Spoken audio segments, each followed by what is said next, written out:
Master Jet, mag-retire na po ako December 2026. Teacher 3 po ako, step 5. How much po ang take ko pag 5 years lamsam po ang gusto ko? Salamat. Sobrang hirap po nitong sagutin. Bakit? Kasi sa December 2026 pa yung plano na pag-retire. Marami pa yung pwedeng mangyayari by December 2026.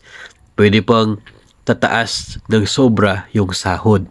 Yung sahod kasi 3 years before retirement, yun po yung mga mahalagang sahod mo na makakaapekto sa magiging pension computation mo, sa magiging pension. So hindi po natin alam ano po yung magiging sahod 2025 at 2026.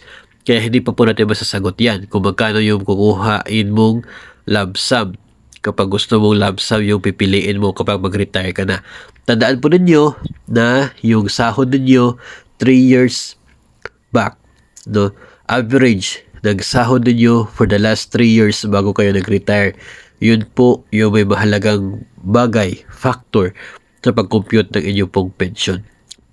Ganun din ang total na period with paid premiums, yun din po ay mahalaga para sa pag-compute ng inyong pong pension. So far, sobrang aga pa ngayong March 2024 para ma-determine natin ang inyong makukuha na pension kung mag-retire kayo sa December 2026.